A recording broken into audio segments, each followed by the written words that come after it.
स्वागत है आपका हमारे चैनल पर। लिंग और धर्म पर आधारित विभाजन तो दुनिया भर में है, पर जाति पर आधारित विभाजन सिर्फ भारतीय समाज में ही देखने को मिलता है। सभी समाजों में कुछ सामाजिक असमानताएं और एक न एक तरह के श्रम का विभाजन मौजूद होता है।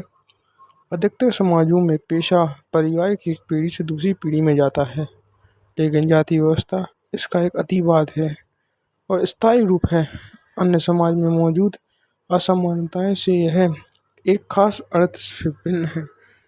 इसमें पेशे के वंशानुगत विभाजन को रीति रिवाजों की मान्यता प्राप्त है। एक जाति समूह के लोग एक या मिलते जुलते पेशों के होते हैं, साथ ही उन्हें एक अलग सामाजिक समुदाय के रूप में भी देखा जाता है। उनमें आपस में ही बेटी रोटी अर्थात शादी और खान पान का संबंध रहता है। अन्य जाति समूह में उनके बच्चे ना तो शादी हो सकती है, ना ही एक पारिवारिक व सामुदायिक आयोजन में उनकी बात में बैठकर दूसरी जाति के लोग पूजन कर सकते हैं। वर्ण व्यवस्था अन्य जाति समूहों से भेदभाव और उन्हें अपने से अलग मानने की धारणा पर आधारित है। इसमें अत्यंत जातियों के साथ छुआछूत का व्यवहार किया जाता है। इसकी चर्चा हमने 9वीं कक्षा में की थी। यही कारण है कि ज्योतिबा फूले, महात्मा गांधी और पेरियर रामस्वामी नायडू जैसे राजनेताओं और समाज सुधारकों ने जातिगत भेदभाव से मुक्त समाज व्यवस्था बनाने की बात की, उसके लिए काम किया। इन महापुरुषों के प्रयासों और सामाजिक आर्थिक बदलावों के चलते आधुनिक भारत में जाति की संरचना और जाति व्यवस्था में भारी बदलाव आया है। आर्थिक विकास, शहरीकरण, साक्षरता और शिक्षा के विकास में पेशा चुनने की आज़ादी और गांवों में जमींदारी व्यवस्था के कमजोर पड़ने से जाति व्यवस्था के पुराने स्वरूप और वर्ण व्यवस्था पर टिकी मानसिकता में बदलाव आ रहा है। शहरी इलाकों में तो अब ज़्यादातर इस बात का कोई हिसाब नहीं रखा जाता कि ट्रेन या बस में आपको साथ कौन बैठा है या रेस्टोरेंट में आपकी मेज पर बैठकर खाना खा रहे हैं। आदमी की जाति क्या है? संविधान में किसी भी तरह के जातिगत भेदभाव का निषेध किया गया है। संविधान ने जाति व्यवस्था से पैदा हुए अन्याय को समाप्त करने वाली नीतियों का आधार तय किया है। अगर 100 साल पहले कोई व्यक्ति एक बार बाहर लौट कर आए तो यहाँ हुए बदलाव को देखकर हैरान रह जाएगा। समकालीन भारत से जाति प्रथा बदहाल नहीं हुई है। जाति व्यवस्था के कुछ पुराने पहलू भी अभी बरकरार हैं। अभी भी ज़्यादातर लोग अपनी जाति या कबीले में ही शादी करते हैं। स्पष्ट संवैधानिक प्रावधान के बावजूद छुआछूत की प्रथा अभी भी पूरी तरह समाप्त नहीं हुई है। जाति व्यवस्था के अंतर्गत शादियों से कुछ समूह को लाभ की स्थिति में तो कुछ समूह को दबाकर रखा गया है। इसका प्रभाव सदियों बाद आज तक नजर आता है। जिन जातियों में पहले से ही पढ़ाई लिखाई का चलन मौजूद था और जिनकी शिक्षा पर पकड़ थी, आधुनिक शिक्षा व्यवस्था में भी उन्हीं का बोलबाला है। जिन जातियों ने वो पहले शिक्षा से वंचित रखा गया था, उन्हें सदस्य अभी भी स्वाभाविक तौर पर पिछड़े हुए हैं। यही कारण है कि शहरी मध्यम वर्ग के अग्रणी के लोगों का अनुपात असामान्य रूप से काफ़ी ज़्यादा है। जाति और आर्थिक हैसियत से काफ़ी निकट संप्रदाय की तरह जातिवाद भी इस मान्यता पर आधारित है। जाति सामाजिक समुदाय के गठन का एकमात्र आधार है। इस चिंतन पद्धति के अनुसार एक जाति के लोग एक स्वाभाविक समाज समुदाय का निर्माण करते हैं और उनके हित एक जैसे होते हैं तथा दूसरी जाति के लोगों से उनके हितों का कोई मेल नहीं होता। जैसा कि हमने सांप्रदायिकता के मामले में देखा है, यह मान्यता हमारे अनुभव से पुष्ट नहीं होती। हमारे अनुभव बताते हैं कि जाति हमारे जीवन का पहलू जरूर है, लेकिन यही एकमात्र या सबसे ज़्यादा महत्वपूर्ण पहलू नहीं है। राजनीति में जाति अनेक रूप से ले सकती है। जब पार्टी चुनाव के लिए उम्मीदवारों का नाम तय करती है तो चुनाव क्षेत्र के मतदाताओं की जातियों का हिसाब ध्यान में रखती है ताकि उन्हें चुनाव जीतने के लिए जरूरी वोट मिल जाए। जब सरकार का गठन किया जाता है तो राजनीतिक दल इस बात का ध्यान रखते हैं कि उसमें विभिन्न जातियों और कबीलों के लोगों को उचित जगह दी जाए। जातिगत पहचान को प्रभावित करती है। इस तरह सिर्फ राजनीति ही जातिग्रस्त नहीं होती, जाति भी राजनीतिग्रस्त हो जाती है। यह चीज़ अनेक रूप से लेती है। हर जाति खुद को बड़ा बनाना चाहती है। पहले अपने समूह को जिन उप जातियों को छोटा या नीचा बताकर अपने से बाहर रखना चाहती है, अब उन्हें अपने साथ लाने की कोशिश करती है। क्योंकि एक जाति अपने दम पर सत्ता पर कब्जा नहीं कर सकती, इसलिए वह ज़्यादा राजनीतिक ताकत पाने के लिए दूसरी जातियों या समुदाय को साथ लेकर कोशिश करती है। इस तरह उनके भी सम्मान का मोल तोल होता है। राजनीति में नए किस्म की जातिगत गोलबंदी भी हुई है, जैसे अगड़ा और पिछड़ा। इस प्रकार जाति राजनीति में कई तरह की भूमिकाएं निभाती हैं। एक तरह से यह चीज़ें दुनिया भर में राजनीति में चलती हैं। दुनिया भर में राजनीतिक पार्टियां वोट पाने के लिए सामाजिक समूहों और समुदायों को गोलबंद करने का प्रयास करती हैं। राजनीति में जातिगत विभिन्नताएं और असमानताएं वंचित और कमजोर समुदायों के लिए अपनी बातें आगे बढ़ाने और सत्ता में हिस्सेदारी मांगने की गुंजाइश भी पैदा करती हैं। इस अर्थ में राजनीतिक जातिगत ने दलित और पिछड़ी जातियों के लोगों के लिए सत्ता तक पहुंचने तथा निर्णय प्रक्रिया को बेहतर ढंग से प्राप्त करने की स्थिति पैदा की है। अनेक और गैर राजनीतिक संगठन खाद्य जातियों के खिलाफ भेदभाव समाप्त करने, उनके साथ ज़्यादा सम्मानजनक व्यवहार करने, उनके लिए जमीन जायदाद अवसर उपलब्ध कराने की मांग को लेकर आंदोलन करते रहे हैं। पर इसके साथ ही यह भी सच है कि सिर्फ जाति पर जोर देना नुकसानदेह है। जैसा कि इससे अक्सर गरीब विकास भ्रष्टाचार जैसे ज़्यादा मुद्दों से लोगों का ध्यान भी भटकता है। कई बार जातिवाद तनाव टकराव और हिंसा को भी बढ़ावा देता है। जनगणना में प्रत्येक 10 साल बाद सभी नागरिकों के धर्म को भी दर्ज किया जाता है। जनगणना विभाग के आदमी घर घर जाकर लोगों से उनके बारे में सूचनाएं जुटाते हैं। धर्म समेत सभी बातों को बारे में लोग कुछ बातें बताते हैं कि ठीक वैसा ही फॉर्म में दर्ज किया जाता है। अगर कोई कहता है कि वह नास्तिक है या किसी धर्म को नहीं मानता, तो फॉर्म में भी वैसा ही दर्ज किया जाता है। इस कारण देश में विभिन्न धर्मों को मानने वाले लोगों की संख्या उनके अनुपात में वैसे ही दर्ज कर दिया जाता है। आए किसी बदलाव के बारे में हम पास विश्वसनीय सूचनाएं हैं। नीचे दिए गए पाई चार्ट में सामाजिक आबादी के अनुपात को पता चलता है। आज़ादी के बाद से प्रत्येक धार्मिक समुदाय की आबादी तो काफ़ी बड़ी है, कुल आबादी में उनका अनुपात ज़्यादा नहीं बदला है। प्रतिशत के हिसाब से देखें तो 1961 के बाद हिंदू, जैन और ईसाई समुदाय का हिस्सा मामूली रूप से घटा है, जबकि मुसलमान, सिख, बौद्धों का हिस्सा मामूली रूप से बढ़ा है। एक आम लेकिन भ्रांत धारणा यह है कि देश की आबादी में मुसलमानों का प्रतिशत इतना बढ़ जाएगा, दूसरे धार्मिक समुदाय उससे पीछे हो जाएंगे। प्रधानमंत्री द्वारा नियुक्त उच्च स्तरीय समिति के आकलन से स्पष्ट होता है कि मुस्लिम आबादी अनुपात थोड़ा जरूर बढ़ा है, लेकिन अपने 50 सालों में भी यह बढ़कर 3 से 4% ही रहेगी। इससे साबित होता है कि एक व्यापक फलक पर विभिन्न धार्मिक समुदाय के अनुपात को कोई उलटफेर नहीं कर सकता। यही बात प्रमुख जातीय समूह पर भी लागू होती है। जनगणना में सिर्फ 2 विशिष्ट समूह, अनुसूचित जाति और अनुसूचित जनजाति की गिनती अलग से दर्ज की जाती है। इन दोनों बड़े समूहों में ऐसे सैकड़ों जातियां और आदिवासी समूह शामिल हैं जिनका नाम सरकारी अनुसूची में दर्ज है। इसी के चलते इनके नाम के साथ अनुसूचित शब्द को लगाया जाता है। अनुसूचित जातियों में, जिन्हें आमतौर पर दलित कहा जाता है, सामान्यतः में हिंदू जातियां आती हैं, जिन्हें हिंदू सामाजिक व्यवस्था में अछूत माना जाता है।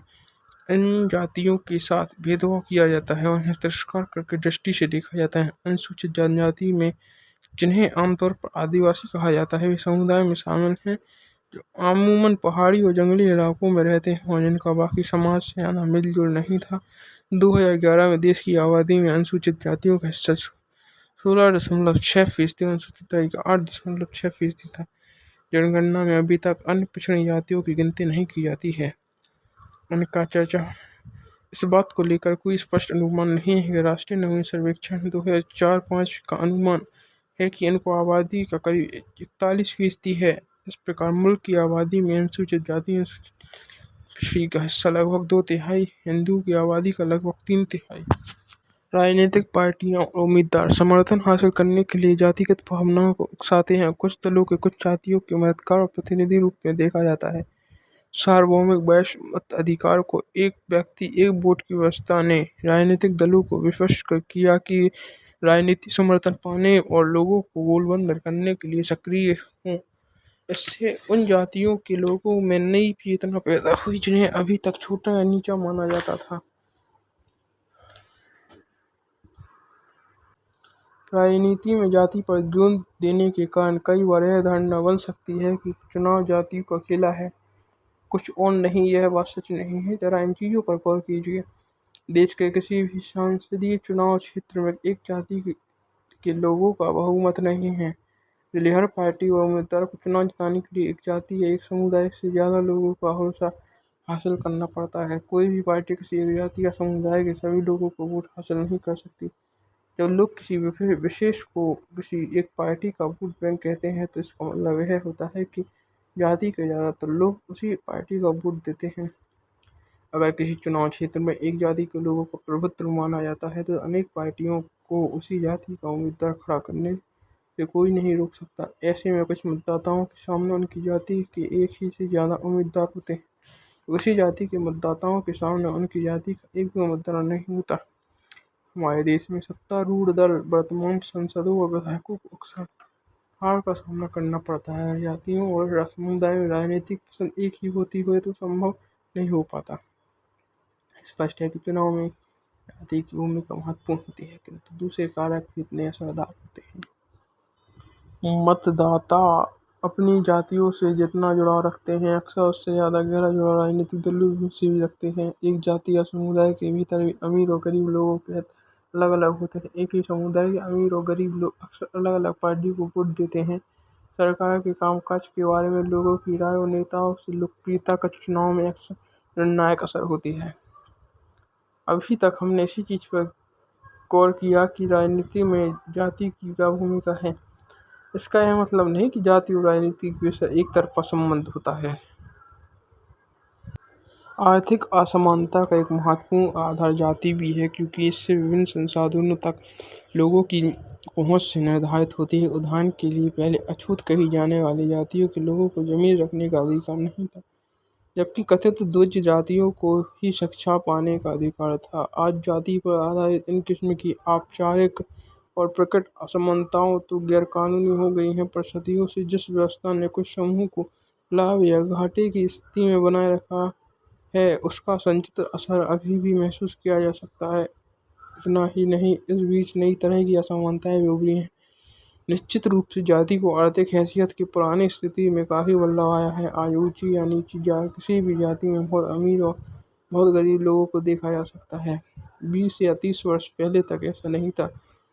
तब सबसे नीची जातियों को कोई अमीर आदमी बहुत मुश्किल ही देखने मिलता था। पर जैसा कि राष्ट्रीय नमूने सर्वेक्षण स्पष्ट किया गया, आज भी जातियाँ आर्थिक हैसियत से निर्वहन की महत्वपूर्ण भूमिका निभाती हैं। औसत आर्थिक हैसियत अभी भी वर्ण व्यवस्था के साथ गहरा संबंध दर्शाती है, यानी ऊंची जाति के लोगों की आर्थिक स्थिति सबसे अच्छी है, दलित और सबसे खराब है, जबकि पिछली जाति की स्थिति में है।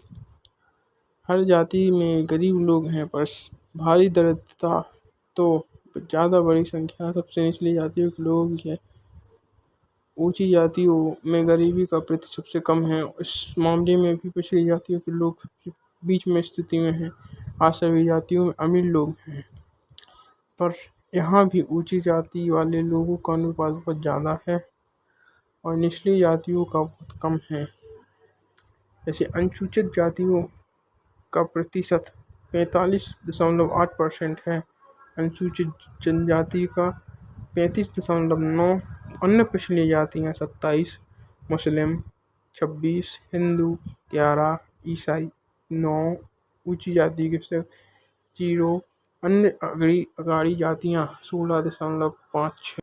सन 2006 के अप्रैल माह में नेपाल के एक विचलन जन आंदोलन उठ खड़ा हुआ। शायद आपको याद ही है कि नेपाल लोकतंत्र की तीसरी लहर के देशों में एक ही है जहां लोकतंत्र 1990 के दशक में कायम हुआ। नेपाल में राजा औपचारिक रूप से राज्य का प्रधान बना रहा, लेकिन वास्तविक सत्ता का प्रयोग जनता के द्वारा निर्वाचित प्रतिनिधियों के हाथों में था। अत्यंतिक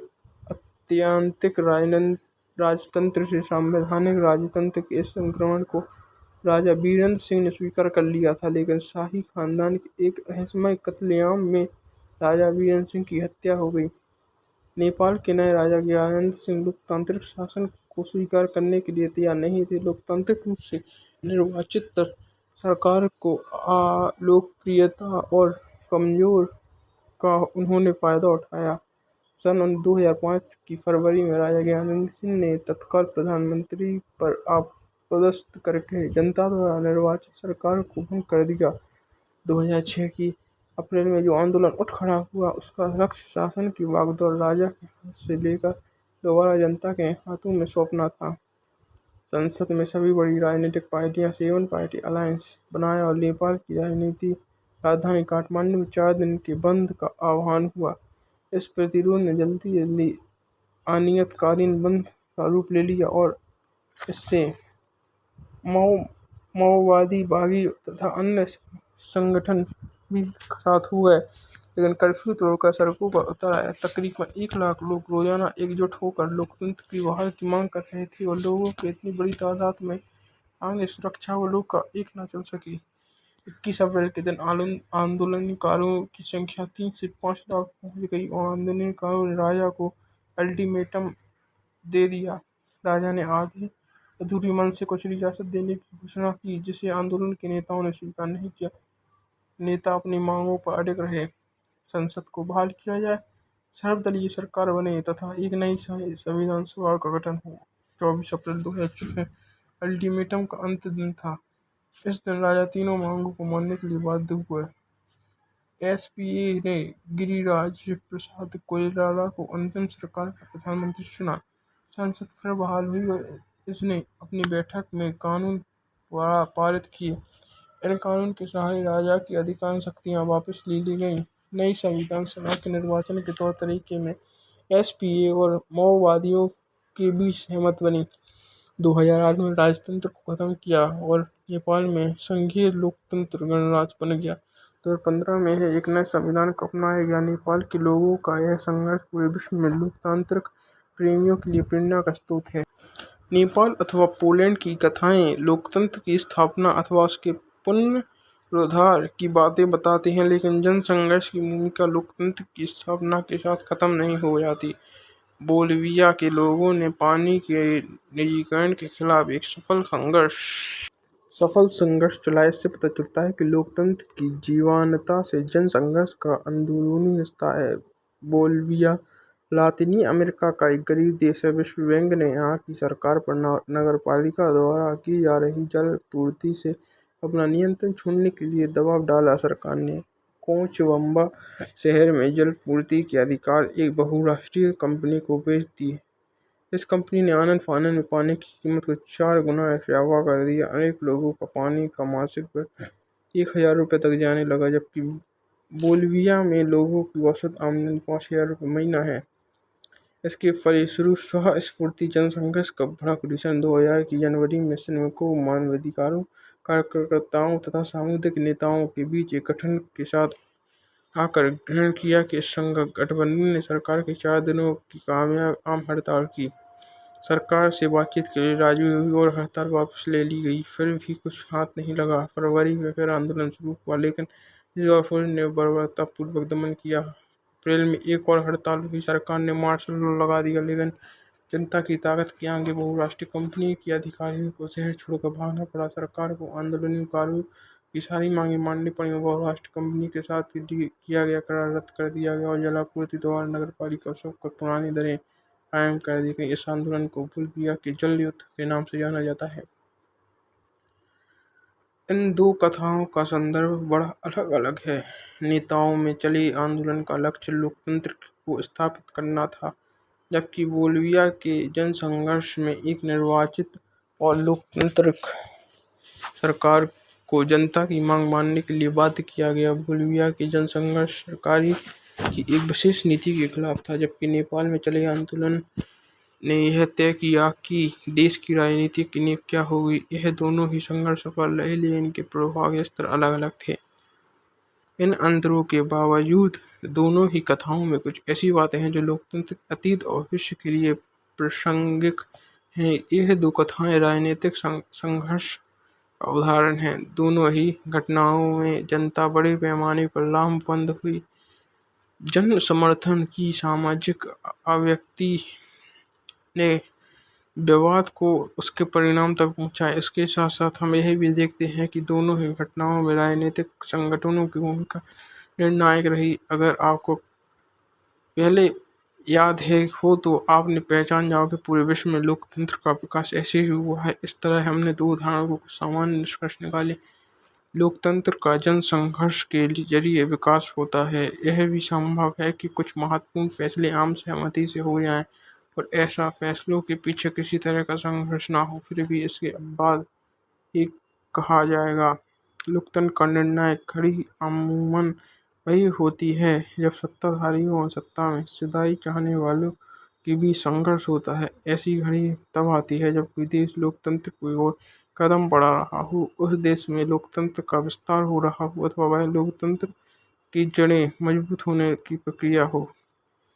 लोकतांत्रिक संघर्ष का समाधान जनता की व्यापक लामबंदी के जरिए होता है। संभव है कि कभी-कभी इस संघर्ष का समाधान मौजूद संस्थाओं मसलन संसद अथवा न्यायपालिका के जरिए हो जाए, लेकिन जब विवाद ज़्यादा गहरा होता है तब ये संस्थाएं स्वयं उस विवाद का हिस्सा बन जाती हैं। ऐसे में समाधान इन संस्थाओं के जरिए नहीं बल्कि उनके बाहर यानी जनता के माध्यम से होता है। ऐसे संघर्ष और लामबंदियों का आधार राजनीतिक संगठन होते हैं। यह बात सच है कि ऐसी ऐतिहासिक घटनाओं में स्वतः स्फूर्ति होने का भाव भी कहीं न कहीं जरूर मौजूद होता है, लेकिन जनता की स्वतः स्फूर्ति, सार्वजनिक भागीदारी, संगठित राजनीति के जरिए कारगर हो पाती है। संगठित राजनीति के कई माध्यम हो सकते हैं। ऐसे माध्यमों में राजनीतिक दल, दबाव समूह, आंदोलन कार्य शामिल होते हैं। सन 1984 में कर्नाटक सरकार ने कर्नाटक पल्प वुड लिमिटेड नाम से एक कंपनी बनाई। इस कंपनी को लगभग 30,000 हेक्टेयर जमीन 40 सालों के लिए एक तरह से मुफ्त में दे दी गई। इसमें से अधिकांश जमीन का इस्तेमाल किसान अपने पशुओं के लिए चारागाह के रूप में करते थे। कंपनी ने जमीन पर यूकलिप्टस के पेड़ लगाने शुरू किए। इन पेड़ों का इस्तेमाल कागज बनाने की लुगदी तैयार करने के लिए किया जाने लगा था। सन 1987 में कितको हिक्चको नाम का एक आंदोलन शुरू हुआ। इसमें हिंसक प्रतिरोध का रास्ता अख्तियार किया गया। लोगों ने यूकलिप्टस के पेड़ तोड़े और उनकी जगह वैसे पेड़ के बिचड़े लगाए जो जनता के लिए फायदेमंद थे। नीचे कुछ समूहों के नाम दिए हैं। अगर आप उनमें से समूह के होते तो आप अपने पक्ष में समर्थन दलील करते। स्थानीय किसान, पर्यावरणवादी कार्यकर्ता, उपयुक्त कंपनी में काम करने वाला अधिकारी अथवा कागज का उपभोक्ता। आइए हम ऊपर दोनों उदाहरण की बात करें। एक तरफ उन संगठनों की बात करें कि बूथ पर संघर्ष सफल हुआ। हमने देखा कि नेपाल की अनियतकालीन हड़ताल का आह्वान 7 दलों के गठबंधन यानी एसपीए ने किया था। इस गठबंधन में ऐसे 7 दल शामिल हुए जिनके कुछ न कुछ सदस्य सांसद भी थे, लेकिन इन जनसंघर्ष के पीछे सिर्फ एसपीए का ही हाथ नहीं था। इस संघर्ष में नेपाली कम्युनिस्ट पार्टी ने भी भाग लिया, जिसे संसदीय लोकतंत्र पर विश्वास नहीं है। यह पार्टी नेपाल की सरकार के विरुद्ध सशस्त्र संघर्ष चला रही थी और इसमें नेपाल के एक बड़े हिस्से पर अपना नियंत्रण कर लिया था। नेपाल के जन संघर्ष में राजनीतिक दलों के अलावा अनेक संगठन शामिल थे। सभी बड़े मजदूर संगठन और उनके परिसंघों ने इन आंदोलन में भाग लिया।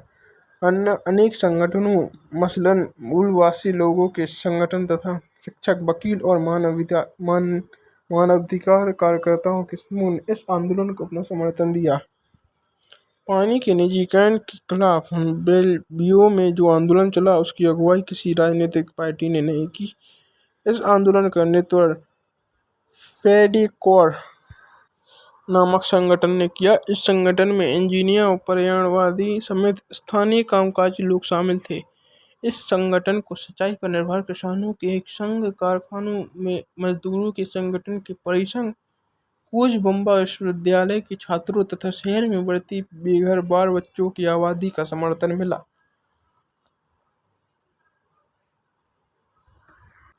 इस आंदोलन को सोशलिस्ट पार्टी ने भी समर्थन दिया। सन 2006 में बोलिविया में सोशलिस्ट पार्टी को सत्ता हासिल हुई। इन दो उदाहरणों से हम जान सकते हैं कि लोकतंत्र व्यवस्था में किसी संघर्ष के पीछे बहुत से संगठन होते हैं। ये संगठन दो तरह की अपनी भूमिका निभाते हैं। लोकतंत्र में किसी फैसले पर असर डालने लोकतंत्र में का एक जाना पहचाना तरीका है। राजनीति में प्रत्यक्ष भागीदारी करने का होता है। इसके लिए पार्टी बनाई जाती है, चुनाव लड़ा जाता है और सरकार बनाई जाती है, लेकिन हर नागरिक इतने प्रत्यक्ष ढंग से भागीदारी नहीं करता। संभव है राजनीति की इच्छा तो हो अथवा प्रत्यक्ष राजनीति गतिविधियों में हिस्सेदारी की उससे जरूरत न महसूस होती हो। संभव है कि उसके पास इसके लिए जरूर कौशल या अभाव हो और वह ऐसे सिर्फ मतदान करके प्रत्यक्ष राजनीति में अपनी हिस्सेदारी करता हो। ऐसे अनेक अप्रत्यक्ष तरीके जिनके सहारे लोग सरकार में अपनी मांग अथवा नजरिए का इजहार कर सकते हैं। लोग इसके लिए संगठन बनाकर अपने हेतु अथवा नजरिए को बढ़ावा देने वाली गतिविधियों को कर सकते हैं। इसे हित समूह अथवा दबाव समूह कहते हैं। कभी कभी लोग बगैर संगठन बनाए अपनी मांगों के लिए एकजुट होने का फैसला करते हैं। ऐसे समूह को आंदोलन कहा जाता है। बतौर संगठन दबाव समूह सरकार की नीतियों को प्रभावित करने की कोशिश करते हैं, लेकिन राजनीतिक पार्टियों के समान दबाव समूह का लक्ष्य सत्ता पर प्रत्यक्ष नियंत्रण करने अथवा उसे हिस्सेदारी करने का नहीं होता। दबाव समूह का निर्माण तब होता है जब समान पेशे, हित, आकांक्षा अथवा मत के लोग एक समान उद्देश्य को प्राप्त करने के लिए एकजुट होते हैं। ऊपर की चर्चा में हमने सामना कुछ ऐसी बातों से हुआ जिसे हम संगठन नहीं कह सकते। नेपाल में हुए जनसंघर्ष को लोकतंत्र के लिए दूसरा आंदोलन कहा जाता है। हम अक्सर कई तरह के सामूहिक कार्रवाइयों के लिए जन आंदोलन जैसे शब्द व्यवहार होता है सुनते हैं, जैसे नर्मदा नदी बचाओ आंदोलन, सूचना के अधिकार का आंदोलन, शराब विरोधी आंदोलन, महिला आंदोलन तथा पर्यावरण आंदोलन। दबाव समूह के समान आंदोलन भी चुनाव मुकाबलों में सीधे भागीदारी करने की बजाय राजनीति को प्रभावित करने की कोशिश करते हैं, लेकिन दबाव समूह के विपरीत आंदोलन में संगठन ढीला ढाला होता है। आंदोलनों में फैसले अनौपचारिक ढंग से लिए जाते हैं और ये फैसले लचीले भी होते हैं। आंदोलन जनता की स्वतः स्फूर्ति भागीदारी पर निर्भर होते हैं, न कि दबाव समूह पर। हित समूह अमूमन समाज के किसी खास हिस्से अथवा समूह के हितों को बढ़ावा देने चाहते हैं। मजदूर संगठन, व्यावसायिक संघ और पेशेवर की निकाय इस तरह के दबाव समूह के उदाहरण हैं। ये दबाव समूह वर्ग विशेषी होते हैं क्योंकि इस समाज के किसी खास तबके, मसलन मजदूर, कर्मचारी, व्यवसायी, उद्योगपति, धर्म विशेष के अनुयायी अथवा किसी खास जाति आदि का प्रतिनिधित्व करते हैं। ऐसे दबाव समूह का मुख्य सरोकार पूरे समाज का नहीं बल्कि अपने सदस्यों की बेहतर और कल्याण करना होता है। कुछ संगठन समाज के किसी एक तबके के ही हितों का प्रतिनिधित्व नहीं करते। ये संगठन सर्व सामान्य हितों की नुमाइंदगी करते हैं जिनकी रक्षा जरूरी होती है। संभव है ऐसे संगठन जिस उद्देश्य को पाना चाहते हों उससे इसके सदस्यों को कोई लाभ ना हो। बोलिविया का फेडकोर नाम का संगठन ऐसे ही संगठन का उदाहरण है। नेपाल के मामले में हमने देखा कि वहाँ मानवाधिकार के संगठनों ने भी भागीदारी की थी। हमने ऐसे संगठनों के बारे में कक्षा 9वीं की किताबें पढ़ा था। इन दूसरे किस्म के संगठनों को जन सामान्य के हित समूह अथवा लोक कल्याणकारी समूह कहते हैं। ऐसे संगठन किसी खास हित के बजाय सामूहिक हित का प्रतिनिधित्व करते हैं। इनका लक्ष्य अपने सदस्य को नहीं बल्कि किन्हीं और की मदद करना होता है। मिसाल के लिए हम बंधुआ मजदूर के खिलाफ लड़ने वाले का नाम ले सकते हैं। ऐसे समूह अपनी भलाई के लिए नहीं पिस रहे लोगों के लिए लड़ते हैं। कुछ मामलों में संभव है कि जन सामान्य के हितों का प्रतिनिधित्व करने वाले समूह ऐसे उद्देश्य का साधने के लिए आगे आए जिससे बाकियों के साथ साथ उन्हें भी फायदा होता हो। उदाहरण के लिए वामसेब का नाम लिया जा सकता है। यह मुख्यतः सरकारी कर्मचारियों का संगठन है जो जातिगत भेदभाव के खिलाफ अभियान चलाता है। यह संगठन जातिगत भेदभाव के शिकार अपने सदस्यों की समस्याओं को देखता है लेकिन इसका मुख्य सरोकार सामाजिक न्याय और पूरे समाज के लिए सामाजिक समानता हासिल करना है। दबाव समूह सामान्य किसी आंदोलन में कई तरह का समूह शामिल रहते हैं।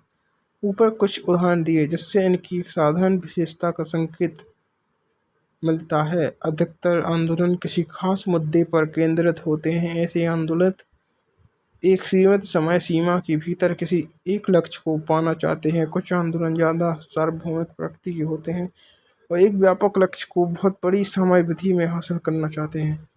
नेपाल में उठे लोकतंत्र आंदोलन विशिष्ट उद्देश्य राजा को अपने आदेशों को वापस लेने के लिए बाध्य करना।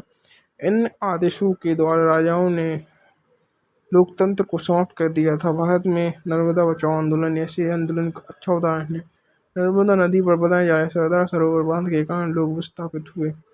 यह आंदोलन इसी खास मुद्दे को लेकर शुरू हुआ। इसका उद्देश्य बांध को बनाने से रोकना था। धीरे धीरे इस आंदोलन ने व्यापक रूप धारण किया।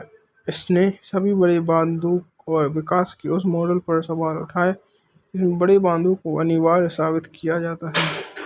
ऐसे आंदोलनों में नेतृत्व बड़ा स्पष्ट होता है, उनका संगठन भी होता है, लेकिन ऐसे आंदोलन बहुत थोड़े समय तक ही सक्रिय रह पाते हैं। किसी एक मुद्दे पर आधारित ऐसे आंदोलनों के बरकस उन आंदोलनों को रखा जा सकता है जो लंबे समय तक चलते हैं और जिनमें एक से ज़्यादा मुद्दे होते हैं। पर्यावरण के आंदोलन तथा महिला आंदोलन ठेठ ऐसे ही आंदोलनों की मिसाइल हैं। ऐसे आंदोलनों के नियंत्रण अथवा दिशा निर्देश के लिए कोई एक संगठन नहीं होता। पर्यावरण आंदोलन के अंतर्गत अनेक संगठित तथा खास मुद्दों पर आधारित आंदोलन शामिल हैं। इनके सबके संगठन अलग अलग हैं। सामाजिक आंदोलन और दबाव समूह नागरिकों को कई तरह के लामबंद करने की कोशिश करते हैं। इसे कॉलेज के कुछ ऐसे तरीके दिखाए गए हैं। जमीन के आधार को अधिकार को लेकर विरोध प्रदर्शन। पश्चिमी जावा इंडोनेशिया के किसान सन 2004 में एक पश्चिमी जावा में लगभग 15,000 भूमिहीन किसान इंडोनेशिया की राजधानी जकार्ता पहुंचे। किसान अपने परिवार के साथ आए थे और इंडोनेशिया की भूमि सुधार की मांग कर रहे थे। किसानों का कहना था कि हमें अपनी फार्म वापस लौटा दिए जाएं। वे विश्व व्यापार संगठन और उसके बाद जनसंघ का नियम कानून का विरोध कर रहे थे। प्रदर्शनकारियों का नारा था जमीन नहीं वोट नहीं। उनका ऐलान था कि अगर किसी उम्मीदवार ने भूमि सुधार का पक्ष नहीं लिया तो इंडोनेशिया में रहे राष्ट्रपति पद से पहले प्रत्यक्ष चुनाव का बहिष्कार करेंगे। नेतृत्व भी अलहदा से है और नीतिगत मामलों पर अक्सर इनकी राय अलग अलग होती है। इसके बावजूद एक व्यापक उद्देश्य की साझेदारी है और इनका दृष्टिकोण एक जैसा है। इसी वजह से इन्हें एक आंदोलन यानी पर्यावरण आंदोलन का नाम दिया जाता है। कभी कभी ऐसे व्यापक आंदोलनों का एक ढीला ढाला सा सर्व समाजी संगठन होता है। मिसाल की national alliance for people's movement NAPM ऐसा ही संगठनों में एक संगठन है। विभिन्न मुद्दों पर संघर्ष कर रहे अनेक आंदोलनकारी समूह इस संगठन के घटक हैं। यह संगठन अपने देश में अनेक जन आंदोलनों की गतिविधियों में तालमेल बिठाने का काम करता है। दबाव समूह और आंदोलन राजनीति पर कई तरह की असर डालते हैं। दबाव समूह और आंदोलन अपने लक्ष्य तथा गतिविधियों के लिए जनता का समर्थन और सहानुभूति हासिल करने की कोशिश करते हैं। इसके लिए सूचना अभियान चलाना, बैठक आयोजित करना अथवा अर्जी दायर करने जैसे तरीकों का सहारा लिया जाता है। ऐसे अधिकतर समूह मीडिया को प्रभावित करने के लिए कोशिश करते हैं ताकि उन मसलों को मीडिया ज़्यादा ध्यान न दे। कई लोकतांत्रिक सरकारें अपने नागरिकों को सूचना का अधिकार प्रदान करती है। सूचना का अधिकार अधिनियम 2005 हमारी संसद द्वारा पारित एक ऐतिहासिक कानून है। नागरिक इस कानून के अंतर्गत सरकारी कार्यकालों से उनकी विभिन्न गतिविधियों की जानकारी प्राप्त कर सकते हैं। मजदूर संगठन, कर्मचारी संघ और तथा अधिकतर आंदोलनकारी समूह ऐसी युक्तियों का इस्तेमाल करते हैं जो सरकार उनकी मांगों की तरफ ध्यान दे। व्यवसाय समूह अक्सर पेशेवर लॉबिस्ट नियुक्ति पद करते हैं अथवा महंगे विज्ञापनों को प्रेरित करते हैं। दबाव समूह अथवा आंदोलनकारी समूह के कुछ ऐसे व्यक्ति सरकार को सलाह देने वाली समिति और आधिकारिक निकायों में शिरकत कर सकते हैं। हालांकि दबाव समूह और आंदोलनकारी दलीय राजनीति में भी सीधा भाग नहीं लेते, लेकिन वह राजनीतिक दलों पर असर डालना चाहते हैं।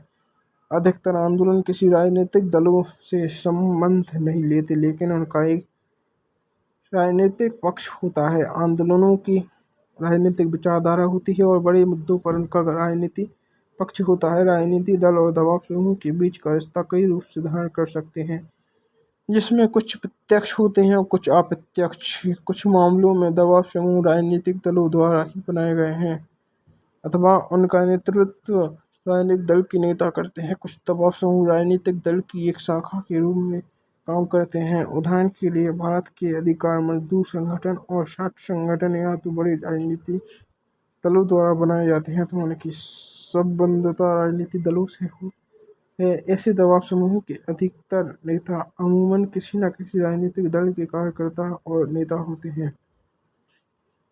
कभी कभी आंदोलन राजनीति दल का रूप आखिरकार कर लेते हैं। उदाहरण के लिए विदेशी लोगों के विरुद्ध छात्रों ने असम आंदोलन चलाया और जब इस आंदोलन की समाप्ति हुई तो इस आंदोलन ने असम गण परिषद का एक रूप ले लिया। सन 1930 और 40 के दशक में तमिलनाडु के समाज सुधार आंदोलन चले थे। डीएमके और एमआईएमडीएमके जैसी पार्टियों की जड़ें इन समाज सुधार आंदोलनों में ढूंढी जा सकती हैं। अधिकांशतः दबाव समूह आंदोलन का राजनीतिक दलों से प्रत्यक्ष संबंध नहीं होता, दोनों परस्पर विरोधी पक्ष लेते हैं। फिर भी इनके बीच संवाद कायम रहता है और सुलह की बातचीत चलती रहती है। आंदोलनकारी समूह ने नए नए मुद्दों पर उठाए हैं, राजनीतिक दलों ने इन मुद्दों पर आगे बढ़ा है। राजनीतिक दलों के अधिकतर नए नेता दबाव समूह अथवा आंदोलनकारी समूह से आते हैं। किसी समाचार चैनल के समाचार एक हफ्ते तक लगातार देखें। निम्नलिखित क्षेत्र अथवा तबके के प्रतिनिधित्व करते हुए आंदोलन अथवा दबाव समूहों से जुड़ी खबरों को एक खाका तैयार करें। किसान, व्यापारी, मजदूर, उद्योग, पर्यावरण तथा महिला। इनमें से किसका जिक्र टेलीविजन के समारोह पर ज़्यादा है? किस तबके अथवा हित समूह का जिक्र समारोह पर सबसे कम है? शुरुआत तौर पर लग सकता है कि किसी एक ही तबके के हितों की नामजदगी करने वाले दबाव समूह लोकतंत्र के लिए हितकार नहीं होते। लोकतंत्र किसी एक तबके नहीं बल्कि सबको हितों की रक्षा होनी चाहिए। यही भी लग सकता है कि ऐसे समूह सत्ता का इस्तेमाल तो करना चाहते हैं लेकिन जिम्मेदारी से बचना चाहते हैं। राजनीतिक दलों को चुनाव के समय जनता का सामना करना पड़ता है, लेकिन ये समूह जनता के प्रति जवाबदेह नहीं होते। संभव है कि दबाव समूह और आंदोलनों को जनता से समर्थन अथवा धन न मिले। कभी कभी ऐसा भी हो सकता है कि दबाव समूहों को बहुत कम लोगों का समर्थन प्राप्त हो, लेकिन उनके पास धन ज़्यादा हो और इसके बूते पर संकुचित एजेंडे पर भी सार्वजनिक बहस का रुख मोड़ने में सफल हो जाएं। लेकिन थोड़ा संतुलन नजरिया अपनाएं तो स्पष्ट होगा कि दबाव समूहों और आंदोलनों के कारण लोकतंत्र की जड़ें मजबूत होती हैं। शासकों के ऊपर दबाव डालना लोकतंत्र में कोई अहितकार गतिविधि नहीं, बल्कि इसका अवसर सबको प्राप्त हो। सरकार अक्सर थोड़ी सी धनी और ताकतवर लोगों के अनुचित दबाव में आ जाती है। साधारण के हित समूह आंदोलन इन अनुचित दबाव के प्रतिकार में उपयोगी भूमिका निभाते हैं और आम नागरिक की जरूरतों तथा सरकारों को अवगत कराते हैं। वर्ग विशेषी हित समूह भी महत्वपूर्ण भूमिका निभाते हैं। जब विभिन्न समूह सक्रिय हो तब कोई एक समूह समाज के ऊपर प्रभुत्व कायम नहीं कर सकता। यह कोई नीति बनाने के लिए दबाव डालता है तो दूसरा समूह उसके प्रतिकार में दबाव डालेगा कि नीति उस तरह से ना बनाई जाए। सरकार को भी ऐसे में पता चलता रहता है कि समाज में विभिन्न तबके क्या चाहते हैं। इससे परस्पर विरोधी हितों के बीच सामंजस्य बैठाना तथा शक्ति संतुलन कायम करना संभव होता है। ग्रीन बेल्ट मूवमेंट के अंतर्गत पूरे केन्या में 3 करोड़ वृक्ष लगाए गए। इस आंदोलन के नेता वंगारी मथाई सरकारी अधिकारियों और राजनेताओं के रुख में बड़े नाखुश हैं। उनका कहना है कि सन 1970 और 1980 के दशक में जब मैं किसानों को वृक्षारोपण के लिए उत्साहित कर ही रहा था, तो मुझे पता चला कि सरकार के भ्रष्ट कर्मचारी ही वनों के अधिकांश विनाश के लिए जिम्मेदार हैं।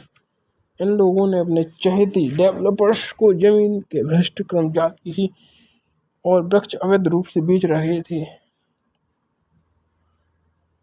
सन 1990 के दशक में राष्ट्रपति डैनियल अरेप मोई की सरकार के कुछ तत्वों ने जातीय समुदाय को जमीन के सवाल पर आपस में लड़वा दिया। इससे रिफ्ट वैली के अनेक केन्या वासियों की आजीविका और अधिकार जाते रहे। कुछ को अपनी जान गंवानी पड़ी। शासक दल के समर्थकों को जमीन मिली और लोकतंत्र समर्थक आंदोलन के पक्ष में बोलने वालों को विस्थापित होना पड़ा है। सरकार की एक चाल थी जिसका उद्देश्य समुदाय को जमीन के सवाल पर आपस में लड़ाकर सत्ता पर कब्जा जमाए रखना था। अगर वे एक दूसरे से भिड़ते रहेंगे तो लोकतंत्र की मांग करने के लिए उनके पास कम मौके रहेंगे। किसी भी लोकतांत्रिक व्यवस्था की संस्थाओं में राजनीतिक दल अलग से दिखाई देते हैं। अधिकतर आम नागरिकों के लिए लोकतंत्र का मतलब राजनीतिक दल ही है। अगर आप देश के दूर दराज के और ग्रामीण इलाकों में जाएं तो कम पढ़े लिखे लोग राजनीतिक दल ही हैं। अगर आप देश के दूर दराज के और ग्रामीण इलाकों में जाएं तो कम पढ़े लिखे लोगों से बात करें तो संभव है आपको ऐसे लोग मिले जिन्हें संविधान के बारे में या सरकार के स्वरूप के बारे में कुछ भी मालूम ना हो। वह हर राजनीतिक दलों के बारे में उन्हें जरूर कुछ ना कुछ मालूम होता है, लेकिन पार्टियों के बारे में हर कोई कुछ नहीं जानता।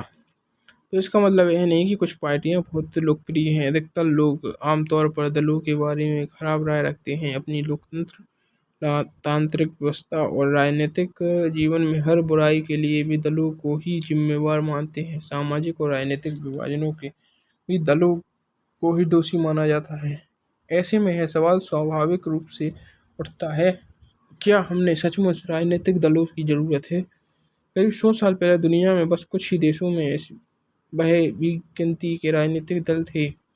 आज गिनती के ही ऐसे देश हैं जहाँ राजनीतिक दल नहीं है।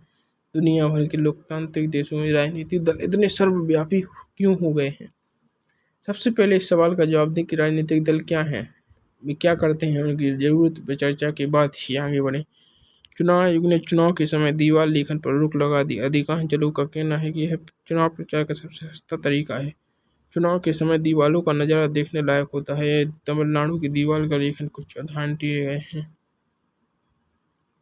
राजनीतिक दल को लोगों के ऐसे संगठन समूह के रूप में समझा जा सकता है जिसे चुनाव लड़ने और सरकार में राजनीतिक सत्ता हासिल करने के लिए काम करता है। समाज में के सामूहिक हित को ध्यान में रखकर यह समूह कुछ नीतियों और कार्यक्रम तय करता है। सामूहिक हित एक विवादास्पद विचार है। इसे लेकर सबकी राय अलग अलग होती है। इसी आधार पर दल दोनों का यह समझाने का प्रयास करते हैं कि उनकी नीतियां औरों से बेहतर हैं। वे लोगों को समर्थन पाकर चुनाव जीतने के बाद उन नीतियों को लागू करने का प्रयास करते हैं। इस प्रकार दल किसी समाज की बुनियादी राजनीति विभाजन को भी दर्शाते हैं। पार्टी समाज के किसी एक हिस्से से संबंधित होती है, इसलिए उसका नजरिया समाज के उस वर्ग समुदाय विशेष की तरफ झुका होता है। किसी दल की पहचान उसकी नीतियों और उसके सामाजिक अधिकार तय होती हैं। राजनीतिक दल के 3 हिस्से हैं: नेता, सक्रिय सदस्य और अनुयायी या समर्थक। राजनीतिक दल क्या करते हैं? मूलतः राजनीतिक दल राजनीतिक पदों को भरते हैं और राजनीतिक सत्ता का इस्तेमाल करते हैं। दल इस काम को कई तरह से करते हैं। चुनाव लड़ते हैं। अधिकांश लोकतांत्रिक देशों में चुनाव राजनीतिक दलों द्वारा खड़ा किया गए उम्मीदवारों के बीच लड़ा जाता है। राजनीतिक दल उम्मीदवारों को चुनाव कई तरीके से करते हैं। अमेरिका जैसे कुछ देशों में उम्मीदवार को चुनाव दल के सदस्य और समर्थन करते हैं। अब इस तरह से उम्मीदवार चुनने वाले देशों की संख्या बढ़ती जा रही है। अन्य देशों जैसे भारत में दलों के नेता उम्मीदवार चुनते हैं। दल अलग अलग नेताओं के कार्यक्रम को मतदाताओं के सामने रखते हैं और मतदाता अपनी पसंद की नीतियों के कार्यक्रम चुनते हैं। देश के लिए कौन सी नीतियाँ ठीक हैं, इस प्रकार में हमने सभी की राय अलग अलग हो सकती है, पर कोई भी सरकार इतने अलग विचारों को एक साथ लेकर नहीं चल सकती। लोकतंत्र के समान या मिलते जुलते विचारों को एक साथ लाना होता है ताकि सरकार की नीतियाँ एक दिशा में दी जा सके। पार्टियाँ यहाँ काम करती हैं पार्टियां तरह तरह के विचारों पर। श्री कृष्ण पटनायक, जिन्हें किशन जी के नाम से भी जाना जाता है, 1962 में इन्हें उड़ीसा के संबलपुर से सांसद चुना गया। एक वैकल्पिक राजनीति ढांचा खड़ा करने की बात से किशन जी का क्या मतलब था? सुधा, करुणा, शाहीन और ग्रासी की बातचीत में क्रम में यह सवाल उठा। ये चारों महिलाएं देश के अलग अलग हिस्सों में चल रहे मजबूत जन आंदोलनों से जुड़ी हैं। ये चारों उड़ीसा के एक गांव में बैठी थीं और जन आंदोलनों के भविष्य पर नए नए सिरे के विचार कर रही थीं। यहाँ उनको आंदोलनों की चिक भी परेशान नहीं कर रही थी। स्वाभाविक तौर पर बातें किशन जी की तरफ मुड़ी, जिन्हें देश भर की आंदोलनकारी जमातें अपना मित्र, राजनीतिक दर्शन और नैतिक मार्गदर्शक मानती थीं। किशन जी का तर्क था कि आंदोलन के लोग चुनावी राजनीति और सीधी हिस्सेदारी करें। यह एक सरल लेकिन ताकतवर तर्क है। एक मुद्दे पर केंद्रित आंदोलन से जीवन के एक क्षेत्र में तो कुछ बदलाव लाया जा सकता है, लेकिन अगर हम बुनियादी सामाजिक बदलाव या जीवन में किसी एक पहलू भी बुनियादी बदलाव चाहते हैं, तब हमें एक राजनीतिक संगठन की जरूरत होती है। जन आंदोलनों को राजनीतिक में नैतिक ताकत के तौर पर एक नया राजनीतिक संगठन बनाना चाहिए। उन्होंने कहा कि यहाँ एक तत्कालिक जरूरत है, क्योंकि सारे राजनीतिक दल सामाजिक बदलाव के लिए आप सांख्य खो चुके हैं। कृषि ने कहा, लेकिन कृष्ण जी ने अभी स्पष्ट नहीं किया कि यह संगठन कैसा होगा। उन्होंने सिर्फ राजनीतिक विकल्प या राजनीति की तीसरी शक्ति की बात की। पर क्या उनका ऐसा कहने का आशय एक राजनीतिक दल बनाने से था? कृषि का मानना था कि पुराने ढरे या राजनीतिक दल सामाजिक बदलाव लाने का में असमर्थ नहीं है। सुधा उसकी बात से सहमत थी। मैंने इन विषय पर कई बार विचार किया। मैं मानती हूँ कि हमारे आज तक विस्थापन, भूमि मंडलीकरण, जातिगत और लैंगिक उत्पीड़न या विकास के वैकल्पिक मॉडल के लिए जितने आंदोलन खड़े किए गए हैं वे राजनीतिक हैं। पर जैसे ही हम कोई दल बनाएंगे, हमारे इतने वर्षों की प्रतिष्ठा चौपट हो जाएगी। तब लोग हमें नेताओं से अलग नहीं मानेंगे। कोरोना के बीच में ही कहा, हमने यहाँ भी देखा है कि मौजूदा दलों पर दबाव बनाकर भी काफ़ी कुछ हासिल किया जा सकता है। हमने पंचायत चुनाव में अपने उम्मीदवार उतारे थे, लेकिन नतीजे उत्साहजनक नहीं थे। लोग हमारे काम का आदर करते हैं, वे हमें अच्छा भी मानते हैं, लेकिन जब वोट देने की बात आती है तो स्थापित दलों को ही वोट देते हैं। शाहीन उनसे सहमत नहीं थी। देखिए, बात बहुत साफ है। किशन जी चाहते हैं कि सभी जन मिलकर एक नई राजनीतिक पार्टी बनाएं। हाँ, वे इस पार्टी को दूसरे से एकदम अलग रंग रूप देखना चाहते हैं। वे राजनीतिक विकल्प बनाने की जगह वैकल्पिक किस्म की राजनीति चाहते हैं। किशन जी इस दुनिया में नहीं है। इन चारों कार्यकर्ताओं के बारे में आपकी क्या राय है? क्या उन्हें राजनीतिक दल बनाना चाहिए? क्या उन्हें राजनीतिक दल की नैतिक बल बन सकता है? यह दल कैसा होना चाहिए? इस कारण उन्हें एक दलीय शासन व्यवस्था कहा जाता है। कक्षा में चीन में सिर्फ कम्युनिस्ट पार्टी का शासन करने का अनुमति है। हालांकि कानूनी रूप से वहाँ भी लोगों को राजनीतिक दल बनाने की आज़ादी है, और वहाँ की चुनाव प्रणाली सत्ता के लिए स्वतंत्र प्रतिद्वंद्विता की अनुमति नहीं देती। इसलिए लोगों को नहीं राजनीतिक दल बनाने का कोई लाभ नहीं दिखता, इसलिए कोई भी नया दल नहीं बन पाता। हम एक दलीय व्यवस्था को अच्छा विकल्प नहीं मान सकते, क्योंकि यह लोकतांत्रिक विकल्प नहीं है। किसी भी लोकतांत्रिक व्यवस्था में कम से कम दो दलों को राजनीतिक सत्ता के लिए चुनाव में प्रतिद्वंद्विता करने की अनुमति तो होनी चाहिए। साथ ही उन्हें सत्ता में आ सकने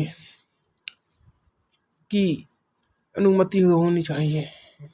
कुछ देशों में सत्ता आमतौर पर दो मुख्य दलों के बीच बदलती है।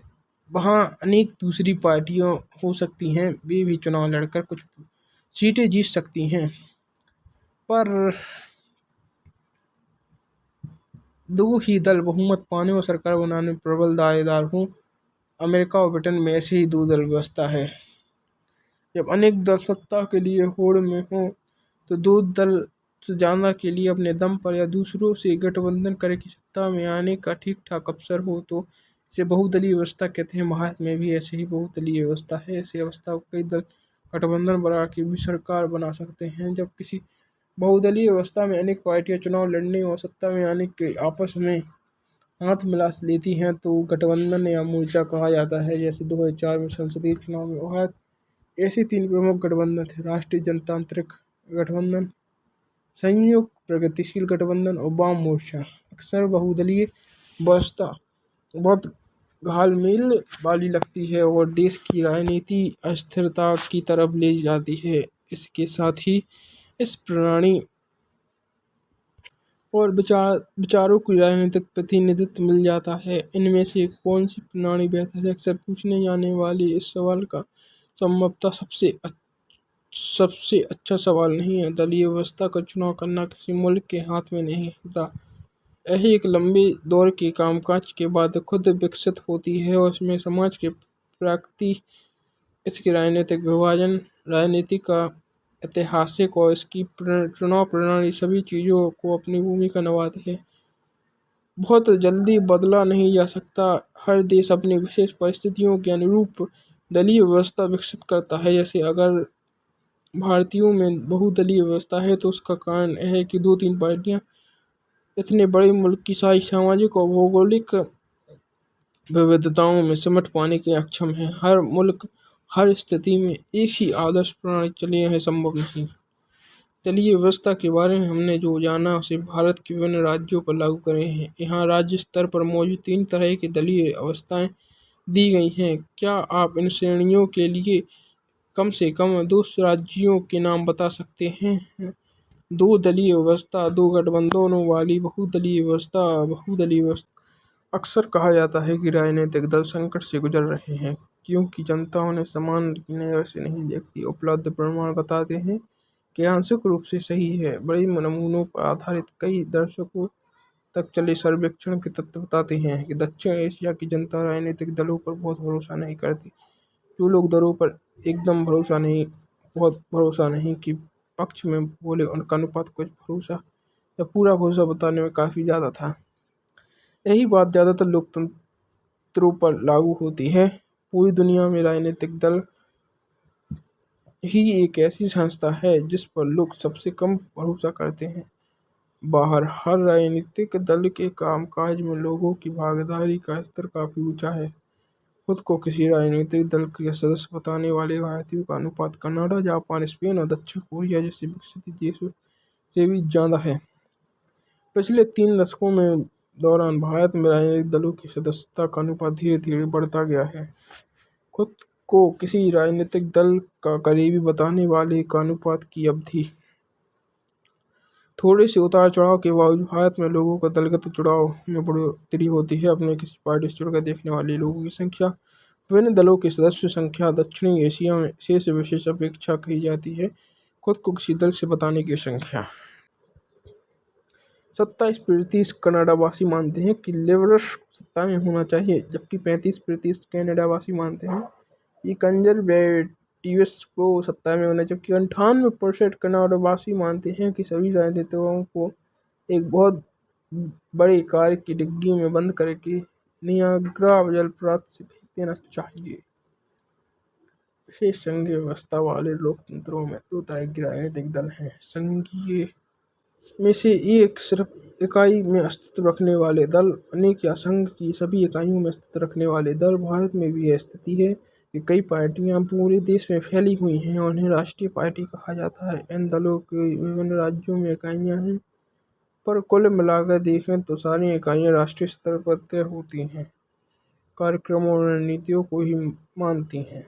देश की हर पार्टी को निर्वाचन आयोग अपना पंजीकरण कराना पड़ता है। आयोग सभी दलों को समान मानता है। यह स्थापित दलों को कुछ विशेष सुविधाएं देता है। इन्हें अलग चुनाव चिन्ह दिया जाता है जिसका प्रयोग पार्टी का अधिक उम्मीदवार ही कर सकता है। इस विशेष अधिकार और कुछ अन्य लाभ पाने वाली पार्टियों को मान्यता प्राप्त दल कहते हैं। चुनाव आयोग ने स्पष्ट नियम बनाए कि कोई दल कितने प्रतिशत वोट और सीट जीतकर मान्यता प्राप्त दल बन सकता है। जब कोई पार्टी राज्य विधानसभा के चुनाव में पड़े कुल मतों को 6% या उससे अधिक हासिल करती है और कम से कम 2 सीटों पर जीत दर्ज करती है तो उसे अपने राज्य के राजनीतिक दल के रूप में मान्यता मिल जाती है। अगर कोई दल लोकसभा चुनाव में पड़े कुल वोटों का अथवा 4 राज्यों के विधानसभाई चुनाव में पड़ी कुल वोटों का 6% हासिल करता है और लोकसभा के चुनाव में कम से कम 4 सीटों पर जीत दर्ज करता है तो राष्ट्रीय दल की मान्यता मिलती है। इस वर्गीकरण का हिसाब से 2019 के देश में 7 दल राष्ट्रीय तौर पर मान्यता की। आइए इनमें से प्रत्येक दल के बारे में कुछ महत्वपूर्ण तथ्य जाने। ऑल इंडिया तृणमूल कांग्रेस है 1 जनवरी 1998 को ममता बनर्जी के नेतृत्व में बनी, जिसे 2016 में राष्ट्रीय दल के रूप में मान्यता प्राप्त हुई। पुष्प और तृण पार्टी का प्रतीक है धर्मनिरपेक्षता और संघवाद के प्रति प्रतिबद्ध। 2011 से पश्चिम बंगाल में सत्ता में है। अरुणाचल प्रदेश, मणिपुर, त्रिपुरा में इसकी उपस्थिति है। 2019 में है आम चुनाव में इसे 4.20 वोट मिले और 22 सीटें हासिल की, जिससे लोकसभा में चौथा सबसे बड़ी पार्टी बन गई। भारतीय जनता पार्टी पुरानी भारतीय जनसंघ हो, जिसे श्यामा प्रसाद मुखर्जी ने 1951 में गठित किया। पुनर्जीवित करके 1980 में यह पार्टी बनी। भारत की प्राचीन संस्कृति को मूल्य दीनदयाल उपाध्याय के विचार समग्र मानवतावाद एवं अंत्योदय प्रेरणा लेकर मजबूत आधुनिक भारत बनाने का लक्ष्य। भारतीय राष्ट्रवाद और राजनीति की इसकी अवधारणा में सांस्कृतिक राष्ट्रवाद की इसकी अवधारणा में एक प्रमुख तत्व है कि जम्मू पार्टी और कश्मीर क्षेत्रीय राजनीतिक स्तर पर विशेष दर्जा देने के खिलाफ है। यह देश में रहने वाले सभी धर्म के लोगों के लिए समान नागरिक संहिता बनाने और धर्मांतरण पर रोक लगाने के पक्ष में है। 1990 के दशक में इसके समर्थन के आधार काफी व्यापक हुआ। पहले देश के उत्तरी और पश्चिमी तथा शहरी इलाकों तक ही सिमटा रहने वाली इस पार्टी ने इस दशक में दक्षिण पूर्व पूर्वोत्तर और देश के ग्रामीण इलाकों में अपना अधिकार बनाया। राष्ट्रीय जनतांत्रिक गठबंधन के नेताओं की हैसियत से पार्टी 1998 से सत्ता में आई और गठबंधन क्षेत्रीय सामने 2019 में यह लोकसभा चुनाव में 303 सीट का सबसे बड़े दल के रूप में उभरी। सभी केंद्र के शासन करने वाले राष्ट्रीय जनतांत्रिक गठबंधन में नेतृत्व ही दल कर रहा है। कम्युनिस्ट पार्टी ऑफ इंडिया 1925 में गठित मार्क्सवाद, लेनिनवाद, धर्मनिरपेक्षता और लोकतंत्र में आस्था, अलगाववादी और सांप्रदायिक ताकतों के विरोधी यह पार्टी संसदीय लोकतंत्र को मजदूर वर्ग, किसानों और गरीबों के हितों के लिए आगे बढ़ाने का उपकरण मानती है। 1964 की फूट के बाद इसका जनाधार सिकुड़ता चला गया, लेकिन केरल, पश्चिम बंगाल, पंजाब, आंध्र प्रदेश और तमिलनाडु में अभी ठीक ठाक स्थिति है। बहरहाल इसका समर्थन धीरे धीरे कम होता गया। 2019 के लोकसभा चुनाव में इसे 1% से कम वोट और 2 सीटों हासिल हुई। मजबूत वाम मोर्चा बनाने के लिए वामपंथी दलों के साथ लगने में पक्षता है। Communist party of India Marxist 1964 में स्थापित मार्क्सवाद, लेनिनवाद में आस्था, समाजवाद, धर्मनिरपेक्षता और लोकतंत्र का समर्थन तथा साम्राज्यवाद और सांप्रदायिकता की विरोधी यह पार्टी भारत में सामाजिक आर्थिक न्याय का लक्ष्य साधने में लोकतांत्रिक चुनाव को सहायक और उपयोगी मानती है और पश्चिम बंगाल, केरल और त्रिपुरा में बहुत मजदूर, गरीबों और कारखानों मजदूर, खेतिहर मजदूर और बुद्धिजीवियों के बीच अच्छी पकड़। यह पार्टी देश में पूंजी और सामानों की मुक्त आवाजाही की अनुमति देने वाली पश्चिम न्यायी आर्थिक नीतियों की आलोचक है। पश्चिम बंगाल में लगातार 34 वर्षों तक शासन में रही। 2019 चुनाव में से करीबन 1.75% वोट और लोकसभा में 3 सीटें हासिल की।